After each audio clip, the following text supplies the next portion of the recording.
Nós nascemos sozinhos e morremos sozinhos. Só que, durante a caminhada, essa solidão, acreditamos que possa ser uma escolha. Haruki Murakami, em Homens Sem Mulheres, mostra que a escolha não é exatamente aquilo que acontece. O livro de hoje, 7 contos pra gente se divertir. Enzo, roda a vinheta.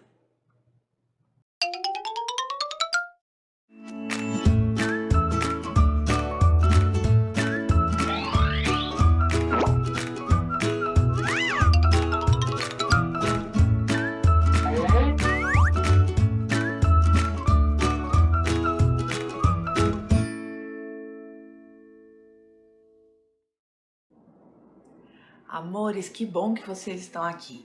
Então, um pedido importante. Dê seu like, inscreva-se no canal, já dá o like aí, já se inscreve, ativa o sininho das notificações para você ser avisado toda vez que a gente tiver um material novo, um vídeo novo. Enzo? Inscreva-se, Inscreva-se, comente, comente e compartilhe esse vídeo para que mais pessoas cheguem ao nosso canal e possam usufruir desse nosso conteúdo que a gente faz com tanto carinho para vocês, certo, Enzo? Sim. Então, um beijo e bom vídeo para você. Como eu disse na abertura, diversão com Murakami, leitura boa, isso é uma garantia. Só que essa obra, ela não é uma obra festiva. Os 7 contos de Homens Sem Mulheres são histórias nas quais, às vezes, a mulher não está presente atuando, mas ela está presente, protagonizando a ação, em contos nos quais o Murakami vai nos mostrar que um dia, na vida de um homem, ele vai se encontrar sozinho. Bem, que contos são esses? Vou começar pelo Drive My Car, que foi o conto que ele não foi adaptado para o filme, vou colocar aqui a capinha, o filme que venceu Oscar de melhor filme estrangeiro, agora nesse ano de 2022, mas ele é dois contos, na verdade, desse livro aparecem bastante no filme. Ele vai dar ideias, tá, para que o filme aconteça, então não é exatamente uma adaptação. O que acontece nesse conto? Pensa aí, dirija meu carro. Conforme você vai lendo, você percebe que é mais um desespero de dirija a minha vida. É um homem que coloca na esposa as suas expectativas. Só que essa esposa tem uma vida muito livre. E ele, mesmo sabendo do que a esposa faz, ele não discute sobre isso com ela, não conversa sobre isso com ela, não a deixa. E quem vai acabar deixando é exatamente essa esposa. Por que o título? Porque essa personagem, esse homem, é muito nome, tá? Kafuku, ele vai ter um glaucoma. E o glaucoma vai começar a perder a visão, vai sofrer um acidente. Ele vai precisar de uma pessoa que dirige o carro para ele. E acaba sendo uma mulher. Mas quando nós lemos o conto, a gente se apercebe de que realmente é alguém que deixa a sua vida.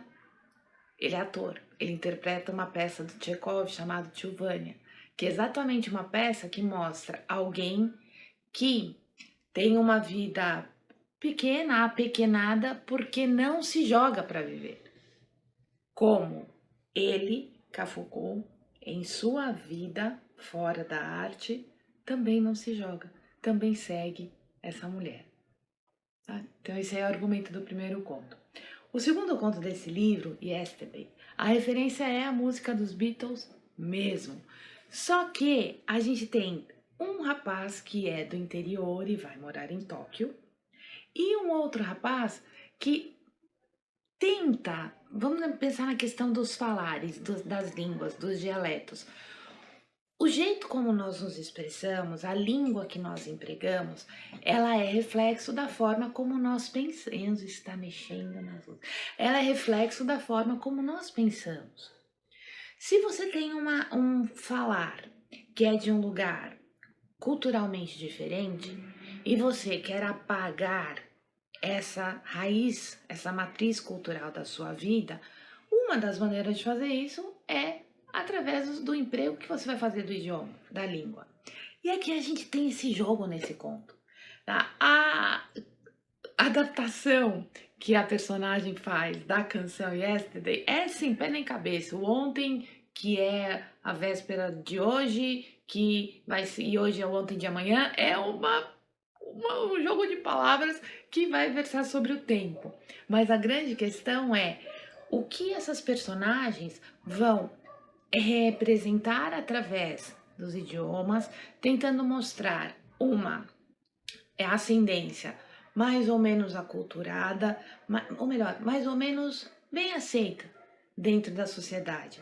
E sempre haverá uma figura feminina. E essa figura feminina é tão forte que um dos rapazes, são dois rapazes que se conhecem trabalhando numa casa, num bar, perdão. Uma dessas figuras vai ter uma namorada da época do colégio com quem não consegue ter relações sexuais na vida madura. Essa figura também não consegue evoluir academicamente falando, enquanto a namorada é um foguete. O rapaz amigo que trabalha com ele, ao contrário, teve uma namorada, teve relações sempre não frias, mas sem grandes arroubos, e vai, de repente, se deparar com a possibilidade de sair com a namorada do primeiro, porque este oferece. Você não quer sair com a minha namorada? Como assim?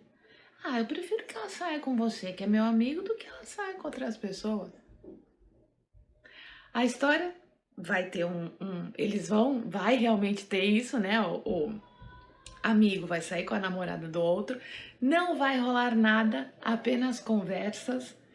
E nessa conversa eles vão falar de vidas íntimas, sim, né? O rapaz e a moça. E aí ele vai se aperceber anos depois, quando encontra essa moça, quando reencontra essa moça que vai ter um alto cargo, né, numa agência de publicidade, ele vai se aperceber de que ela tá diferente. Por quê? Parece que aquela falta de energia vital que não havia no relacionamento anterior vai ser vivida com a maturidade. E é interessante porque esse primeiro rapaz que não consegue entrar na faculdade, que parece que estuda, mas carrega um cursinho do jeito meio arrastado, ele vai se tornar sushi man em Denver e tá tudo certo. Sai do Japão, vai para os Estados Unidos e era a vida que ele queria.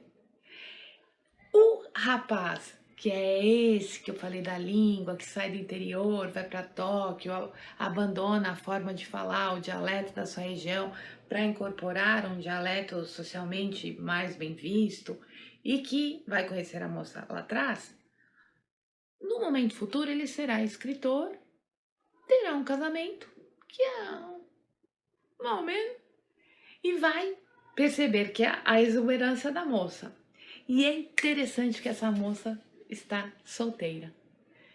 E aí, então, o que a gente percebe nas relações? A gente percebe, de novo, aquele que não conseguia ficar com a moça e que vai para uma vida totalmente diferente, aquele que admira a moça, mas resolve ter um casamento meio de pasmaceira, assim, devagar, e a moça que marca a vida dos dois e que caminha sozinha. Ela dirige a sua vida, ela dirige o seu próprio carro. Bem, Yesterday foi esse. O terceiro conto chama-se Órgão Independente. Nós temos um médico extremamente bem de vida, bem na carreira, herdou uma clínica de cirurgia plástica, ó, a essência e a aparência. Uma clínica de cirurgia plástica do pai, sai com todo mundo, tem várias mulheres, até que se apaixona por uma, que é casada. e que não quer abandonar o marido por ele. Parece tão clichê, né? Tenho todas as que eu quero, tenho todas as que posso, menos aquela que eu queria. Isso é tão Dom Juan, né? No Lord Byron, tá aqui, vai aparecer a mesma coisa, né? Tem as mulheres que estão ali à disposição, menos aquela que ele quer. Esse médico vai se entregar de uma tal maneira. E é interessante porque ele é amigo desse nosso narrador e eles jogam squash juntos. E aí quando o médico tá lá, ele se entrega mesmo, se entrega para a morte. Quando ele está lá desfalecendo, ele deixa um recado para um secretário de que aquela raquete deve voltar para as mãos desse amigo. É que o jogo continua, né? O jogo continua para quem fica. E esse que vai exatamente por uma mulher que não quer ficar com ele que tinha todas, menos essa. Essa palhinha que eu dou das histórias não atrapalha só a leitura, porque o interessante é entrar na cabeça dessas personagens e perceber como a coisa da figura feminina é tão forte que elas vão se diminuindo, se diminuindo, se diminuindo. O quarto conto, Sherazade, por exemplo. Sherazade, se a gente perceber a questão da intertextualidade, temos um literatura-tema sobre intertextualidade, vou deixar aqui. A gente percebe o diálogo entre textos. Então tá lá no título. Tem que voltar nas 1001 Noites. Eu comentei no short, né, do box. Então esse aqui é o volume, tá aqui ao contrário, mas esse aqui é o volume 1 das 1001 Noites. E a gente tem que lembrar que na história das 1001 Noites, Sherazade contava histórias para o sultão a fim de que o sexo fosse adiado, de que se estabelecesse um envolvimento para que o final da história, que ficava sempre para a noite seguinte, mantesse a vida dela. Se a gente lembrar dessa história, Sherazade vai se oferecer para casar com o sultão porque ele fora traído e prometer a si mesmo que nunca mais seria traído na vida. Ele matou aquela primeira rainha que o traiu e ele passou a matar todas as moças com quem ele se casava, tinha uma noite só e matava essas moças na manhã seguinte.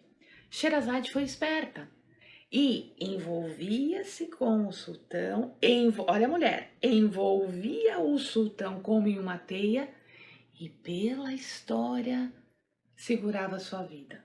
E aí foram as 1001 Noites, com tantas histórias, Simbá o Marujo, Alibaba e os 40 Ladrões, Aladim a Lâmpada Maravilhosa, com tantas histórias que são dessa cultura árabe, né, que a gente conhece aqui no Ocidente. Bem, no conto, Sherazade, a personagem, né, a quem se atribui o nome Sherazade, mas seria uma referência.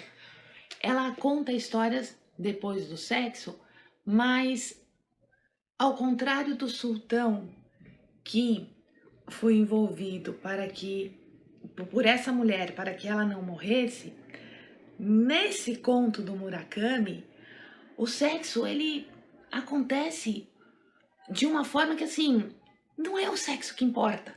Ele pode ser simples, pode ser calmo, pode ser tranquilo, pode ser sem grande emoção, porque o que interessa são as histórias que vêm depois. Mesmo se não houvesse o sexo, a personagem quer a história que vem depois. E no filme Drive My Car, aí aparece a ligação com esse conto também. A gente tem uma mulher que, depois do sexo, conta histórias e se representa. Ela fala que ela gostaria de ser uma lampreia. A lampreia, ela é um tipo de... Não sei se pode dizer que é peixe. O Enzo é biólogo marinho e tá falando aqui que é mais ou menos. Mas o que importa? Que gruda, não tem dentes, vai com uma ventosa, gruda nas baleias e se alimenta. Ali. Do que fica. Do que tá no entorno. Do que sobra. Essa mulher que tá dizendo que é uma lampreia é a mulher que vai fazer com que esse homem enlouqueça por ela, por aquilo que ela está contando e que vem depois do sexo. é o oposto da nossa Sherazade, que conta a história, deixa o amor acontecer, mas sempre deixa um final pro dia seguinte. Bem, o próximo, a gente vai ter um cara que chega em casa e pega a mulher com outro. De novo, olha a referência ao filme Drive My Car, tem lá uma cena assim. E quando ele pega a mulher com outro, ele não demonstra. Ele simplesmente volta, ele voltou antes para casa, né? Ele volta no dia combinado, pega as coisas e vai embora. Mas não diz, não fala, não conversa sobre aquele momento da traição. Bem, esse homem, ele vai meio que abstrair daquela traição, vai levar a vida dele, até que, deixando, ele era vendedor de produtos esportivos, vai acabar abrindo um bar, como se aquilo não tivesse acontecido, até que um dia a ex-mulher dele, vai conversar com ele, vai pedir desculpas. E isso ele não vai se aperceber, mas num momento da vida dele de muita tensão, isso explode e esse homem chora e ele sente. E na narrativa a gente percebe que coisas saem do lugar, a emoção toma conta daquela razão que o protegia. O próximo conto, Sansa Apaixonado. Meu Deus, temos vídeo no canal da Metamorfose. Você vai lendo Sansa Apaixonado e se você conhece a Metamorfose, você percebe o quê? Que na forma as histórias são muito, muito próximas, tanto que na leitura do Murakami vem o tempo todo o Kafka na nossa cabeça. Porém, esse aqui, Gregor Samsa, que acordou metamorfoseado em um inseto repugnante, aqui a gente percebe que uma pessoa acorda se sentindo Gregor Samsa. E de novo, haverá um afastamento familiar, como na história do Kafka, haverá uma mulher que se aproxima. E as cenas aparecendo, e aqui essa mulher que meio que o salva. Coisa que não vai acontecer. O nosso Gregor Samsa não tem salvação no conto anterior. Então, de novo, o intertexto, a genialidade do autor e tudo aquilo que ele carrega. E por fim, o conto Homens Sem Mulheres, em que esse conto que amarra o livro, ele parece que tem exatamente o objetivo de nos mostrar que um dia, seremos pessoas solitárias, seremos homens sem mulheres, pessoas sem outras pessoas. E precisamos dar conta disso na nossa vida.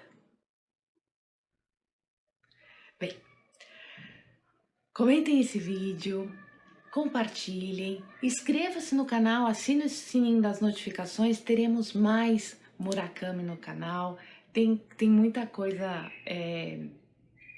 separada para vocês, deem seu like, não pode esquecer, e mandem-me beijos para que não sejamos solitários, para que sejamos pessoas sempre abertas a outras pessoas. Um grande beijo e até o próximo vídeo. Tchau, tchau.